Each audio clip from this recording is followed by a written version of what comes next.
दुबे पकड़ा गया। कानपुर का कुख्यात अपराधी दुबे, जिसके ऊपर 5 लाख का इनाम था, मध्य प्रदेश में उज्जैन के महाकालेश्वर मंदिर में पकड़ा गया। दुबे ने 7 दिनों पहले बदमाशों के साथ मिलकर 8 पुलिसकर्मियों की हत्या कर दी थी। दुबे के ऊपर 70 से ज्यादा आपराधिक मामले दर्ज हैं।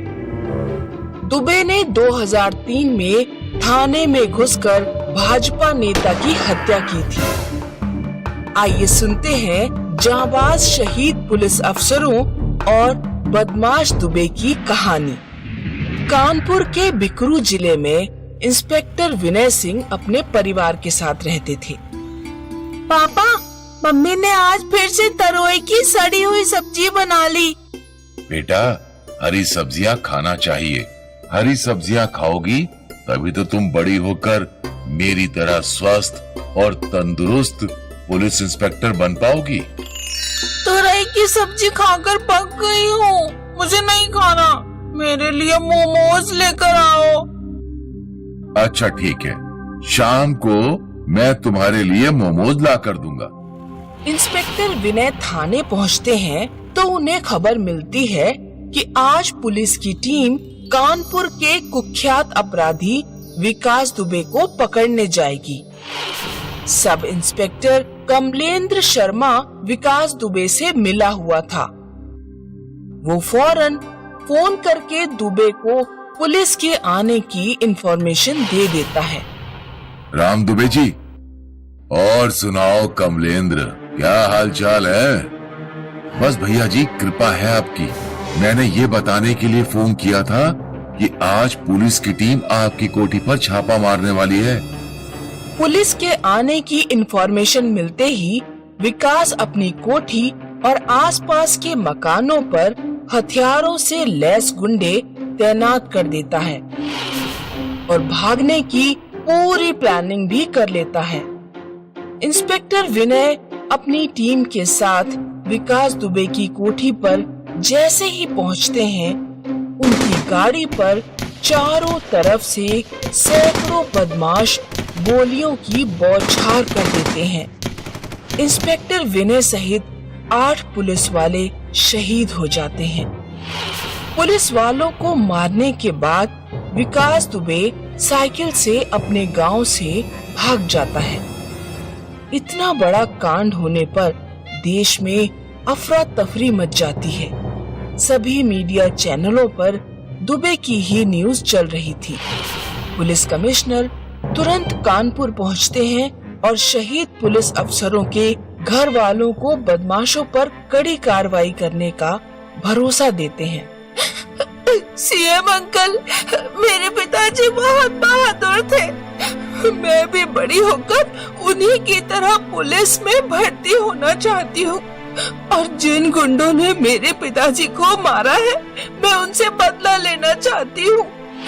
विनय की इकलौती बेटी विनय की चिता को आग देती है। पुलिस कई टीमें बनाकर उत्तर प्रदेश, राजस्थान, मध्य प्रदेश, सभी जगह दुबे की खोज शुरू करती है। तुम चिंता मत करो बेटी, हम तुम्हारे पिता को जरूर इंसाफ दिलाएंगे। उधर विकास दुबे रास्ते में एक मोटरसाइकिल सवार के दंपति पर गन रखकर उसकी मोटरसाइकिल छीन लेता है। वो मोटरसाइकिल से सबसे पहले दिल्ली के बॉर्डर पर पहुंचता है। दिल्ली में पुलिस का सख्त पहरा होने के कारण विकास अपने भतीजे से किराए की एक गाड़ी मंगाता है और हरियाणा के फरीदाबाद में पहुंचता है। फरीदाबाद में वो एक एटीएम से पैसे निकालता है और अखबार खरीदता है। वो अखबार में पढ़ता है कि पुलिस ने उसके भतीजे को मार गिराया। लगता है पुलिस मेरा भी एनकाउंटर करेगी। विकास गुप्त रास्तों से भागता हुआ मध्य प्रदेश पहुंचता है। यूपी पुलिस ने एमपी पुलिस को पहले ही विकास के बारे में खबर दे रखी थी। विकास दुबे को मृत्यु का भय सता रहा था। वो उज्जैन के महाकालेश्वर मंदिर में पहुंचता है और मंदिर की भीड़ में छुपे रहने की कोशिश करता है। मंदिर के सुरक्षा कर्मियों की नजर विकास दुबे पर पड़ जाती है। इधर आओ, क्या नाम है तुम्हारा? मेरा नाम सुरेश है। विकास झूठा नाम बताकर खुद को बचाने की कोशिश करता है, लेकिन मंदिर के सुरक्षा कर्मी पुलिस को बुला लेते हैं। विकास दुबे समझ जाता है कि अब उसके पास बचने का कोई उपाय नहीं है। विकास एनकाउंटर के डर से सरेंडर कर देता है और चिल्लाने लगता है, मैं विकास दुबे हूँ, कानपुर वाला। पीछे से एक पुलिस वाला थप्पड़ मारते हुए कहता है, चुप कर। मध्य प्रदेश पुलिस विकास को उत्तर प्रदेश को सौंप देती है। यूपी पुलिस जब विकास को थाने लेकर जा रही थी, तभी अचानक पुलिस की जीप पलट गई। विकास ने मौके का फायदा उठाकर भागने की कोशिश की, लेकिन तभी पुलिस को मजबूरी में गोली चलानी पड़ी और दुबे मारा गया। ठीक ही कहते हैं कि कानून के हाथ बहुत लंबे होते हैं। कोई भी अपराधी कानून के हाथ से लंबे समय तक बच नहीं सकता। जो जैसा करता है उसे फिर वैसा भरना भी पड़ता है। बदमाशों से आम लोगों की सुरक्षा करने वाले 8 शहीद पुलिस कर्मियों को हम नमन करते हैं। 6 साल के भानु के मम्मी पापा दोनों पुलिस में होते हैं। भानु की मम्मी पापा ड्यूटी पर जा रहे होते हैं। मम्मी पापा बाय, जल्दी लौट कर आना और मेरे लिए एक एरोप्लेन लेकर आना। हाँ बेटा, जरूर लेकर आएंगे। और तुम दादी दादा को ज्यादा परेशान मत करना। नहीं करूँगा। और अपनी पैंट में सूसू मत करना। जब भी सूसू लगे तो दादा या दादी को बता देना। हाँ मम्मी, बता दूंगा। भानु अपनी दादी के साथ पार्क में चोर पुलिस खेल रहा होता है। भानु झाड़ियों में छुपा होता है। उसकी दादी पहुंच जाती है। पकड़ लिया, मैंने भानु को पकड़ लिया। दादी, इस बार आप चोर बनो, मैं पुलिस बनूंगा। आप छुपो और मैं आपको ढूंढ लूंगा। ठीक है, बड़ा होकर क्या बनना चाहते हो? मैं बड़ा होकर मम्मी पापा की तरह पुलिस वाला बनना चाहता हूँ। कुछ समय बाद भानु के मम्मी पापा लौट आते हैं। ये हुर्रे! मम्मी पापा आ गए। पापा, आप मेरे लिए एरोप्लेन लेकर आए? हाँ बेटा, ये रहा तुम्हारा एरोप्लेन। मम्मी, इसने सूसू तो नहीं की? भानु अपनी दादा के साथ पार्क में घूमने जाता है। उसके दादा उसे लंबाई बढ़ाने वाले झूले पर लटका देते हैं। देखो, अगर तुम्हें भी अपने मम्मी पापा की तरह पुलिस में जाना है तो रोजाना ऐसे ही लटका करो। एक दिन भानु की मम्मी पापा का कार एक्सीडेंट हो जाता है और वो दोनों मर जाते हैं। भानु के दादा दादी भानु की परवरिश करते हैं। भानु जब 18 साल का हो जाता है तो पुलिस में जाने की तैयारी शुरू कर देता है। सुबह 4 बजे उठकर ही वो दौड़ने जाता है। लंबी कूद, ऊंची कूद, वो सब की खूब प्रैक्टिस करता है। एक दिन भानु हाइकिंग के लिए पहाड़ों पर जाता है। उसी समय उसके पैर में एक सांप काट लेता है। भानु तुरंत अपना चाकू निकालकर सांप के काटे हुए जगह पर चाकू से कट लगा देता है। उसके बाद वो अपनी शर्ट फाड़कर अपने पैर पर जगह जगह बंद लगा देता है ताकि सांप का विष निकल जाए और वो पूरे शरीर में न फैले। लेकिन खून ज्यादा बह जाने की वजह से भानु वहीं पर बेहोश हो जाता है। जब उसे होश आता है तो वो खुद को अपने दादा दादी के साथ हॉस्पिटल में पाता है। अरे दादी, मैं हॉस्पिटल तक कैसे पहुंचा? बेटा, 2 लोग तुम्हें यहाँ लेकर आए। तुम 3 दिन से बेहोश पड़े हो और तुम्हें खून की कई बोतलें चढ़ा चुके हैं। आज तुम्हारा फिजिकल टेस्ट था, लेकिन तुम्हारा वेट खून बहने की वजह से कम हो गया है। कल तुम्हारी यहाँ से छुट्टी हो जाएगी। मजबूरी में भानु एक सिक्योरिटी गार्ड की जॉब करने लगता है।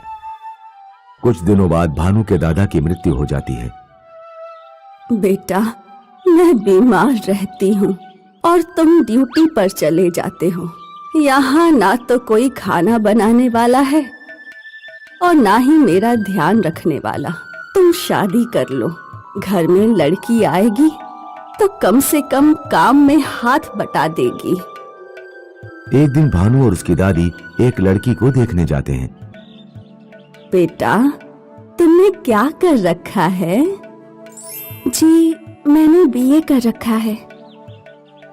बेटा भानु, क्या तुम्हें लड़की पसंद है? हाँ दादी जी।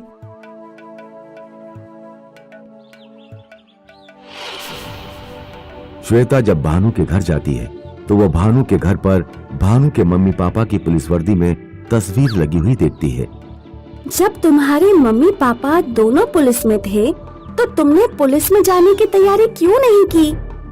भानु फिर उसे अपनी पूरी कहानी सुनाता है कि कैसे बिल्कुल अंतिम समय पर उसकी किस्मत ने उसका साथ नहीं दिया। मेरे दादा दादी और मम्मी पापा का यही सपना था कि मैं पुलिस में जाऊंगा, लेकिन ईश्वर की मर्जी के खिलाफ इंसान क्या कर सकता है। मैं तुम्हारे मम्मी पापा का सपना पूरा करूंगी। मैं पुलिस में जाने की तैयारी करूंगी और तुम मेरी तैयारी करवाना। अगले दिन से भानु श्वेता को तैयारी कराने में जुट जाता है। वे दोनों रोजाना 10 किलोमीटर दौड़ते हैं। भानु श्वेता को लंबी कूद, ऊंची कूद सब कुछ सिखा देता है। श्वेता पुलिस का रिटन टेस्ट पास कर भी लेती है। अब फिजिकल टेस्ट की बारी है। एक दिन श्वेता सीढ़ियों से उतर रही होती है तो उसका पैर फिसल जाता है और उसके सर पर चोट आ जाती है। बेटी, अब तुम्हें आराम की जरूरत है। तुम फिजिकल टेस्ट की तैयारी मत करो।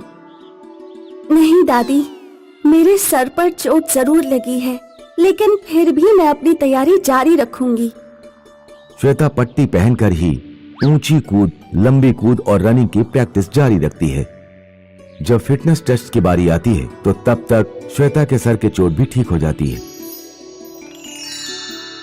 वो सभी लड़कियों में सभी टेस्टों में फर्स्ट नंबर पर आती है और पुलिस में भर्ती हो जाती है। श्वेता, मुझे तुम पर बहुत गर्व है कि तुमने इतनी परेशानियों के बावजूद भी पुलिस वाली बहू बनकर दिखा दिया। दोस्तों, इस कहानी से हमें शिक्षा मिलती है कि जब हम अपने टारगेट को पाना चाहते हैं तो रास्ते में कुछ कठिनाइयां भी आती हैं। हमें उन कठिनाइयों से हार ना मानकर अपना प्रयास जारी रखना चाहिए, तभी सफलता मिलती है।